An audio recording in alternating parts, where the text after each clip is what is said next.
Mark Rogers TV and SEC Breakdown, looking at positions across the Southeastern Conference. We stop in Florida with David Waters, my friend and colleague from SEC Breakdown.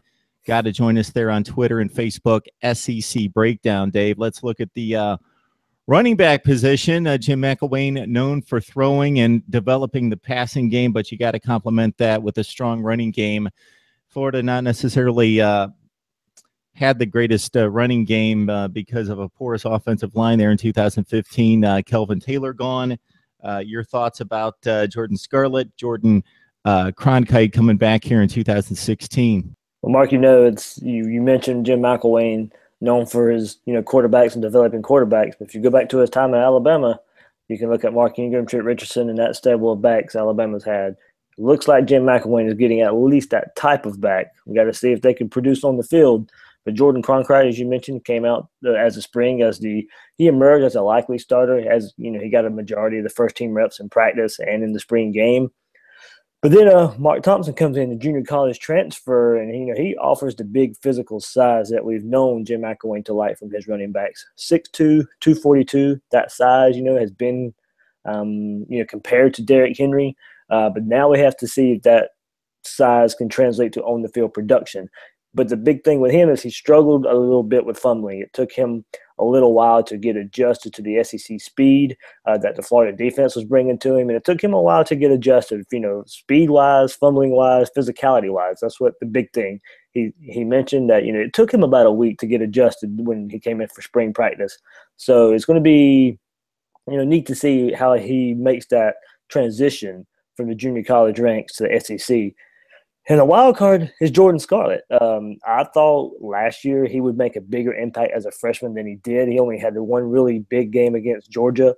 When he kind of came in when that game was already decided and, came up with a couple big runs. But Scarlett's the wild card. If he can put together everything that I think he can, he may end up passing Thompson and Cronkrite. But Cronkite just tends to get overlooked. I don't necessarily know why from Florida fans. He's probably the best pass catcher out of the running backs out of the backfield. And I think that's the thing Jim McElwain's going to look for more with these running backs is to, let them help with their catching ability in the passing game a lot more. We saw a bit in the spring game where the running back screen game was a big focus. And every time Florida tried to run that last year, it was a discombobulated mess. So it looked – they took necessary steps to look like they took the next step as a whole, as the offense to get that going, and also just to get them in the passing game just in general. Not just a screen game, and also not necessarily just a check down, but design plays to get plays to the running backs. Thompson stirred things up just a little bit. I'm not going to overblow it, but it was funny to see him comment when he hit spring practice. And he was pelted with these questions at the spring game about adjusting to the SEC, adjusting to the physical nature, the pounding, the speed, everything. And he said, they're going to have to deal with me. They're going to have to adjust to me too. So, I can bring it. Yeah, if you just look at the stat sheet, you would think, okay, Scarlett had a better audition as Kelvin Taylor's backup than Cronkite if you're just looking at yards per carry. But you mentioned the Georgia game. It got out of hand, 9 carries, 96 yards, and somewhat garbage time for Scarlett at 5.3 yards per carry, boosted by the Georgia effort. They both only had, 30, 35 carries on the season. We'll go with LaMichael Pirine. As you mentioned to me right before we came on, because I was very curious about this, Samaje Perine's cousin. As you let me know, 30th rated running back according to ESPN in this 2016 class. He might vie for some playing time. He might. The coaching staff seems to be very, very high on him. He's the type of all-around back that could handle a big load if needed to. But like I said, with the guys in front of him, there's 3 guys in front of him, so it might be kind of tough to crack the rotation to get a lot of carries. He'll likely compete for the reps behind Cronkrite, but it won't be surprising to see him challenge Thompson or Scarlett right now from what we know, because from how much Jim McElwain and the staff just seem to like him a lot. Jim McElwain wasn't afraid to use freshmen, especially like Trent Richardson from his time at Alabama. So it doesn't matter what year you go in. And like I said, I was disappointed in what Scarlett did for a lot of time last year. After I thought he would do a lot more. So I want to see how much Jim McElwain lets him. If we hear through preseason summer camp, if Perine's getting a lot of carries, or if he's just getting lost in the shuffle. I don't think it's a bad thing either way if he gets lost in the shuffle. Like I said, there's 3 guys in front of him. It's going to, you don't necessarily need a 4th running back at times.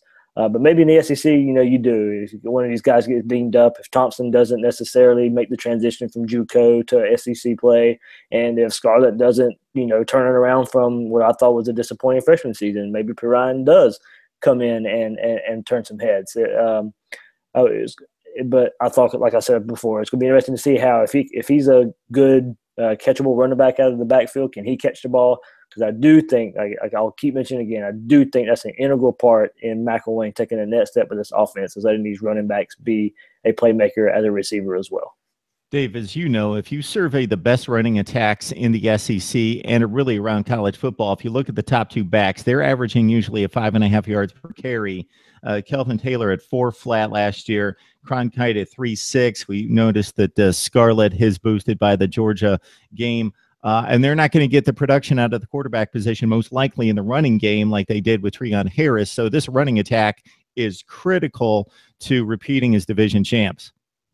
Right, Mark. And I'll go back to the spring game. It is hard to take stuff out of spring games, but there were some good signs there.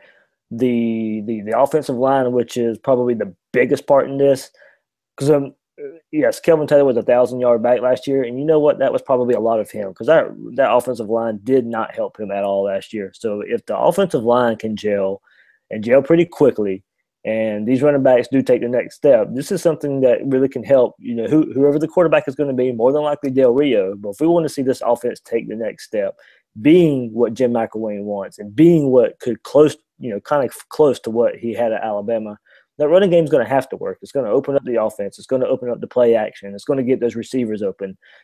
This offense is predicated on a power run game from Jim McElwain. So he can spread it around a little bit if he wants to, like his Colorado State days. But I think if he wants to win in the SEC, he has to get close. Not exactly, but close to that Alabama offense.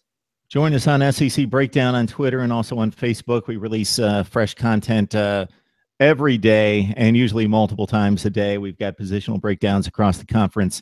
Again, SEC Breakdown on Twitter and Facebook with David Waters and myself. David, thanks so much for the breakdown. Thanks, Mark.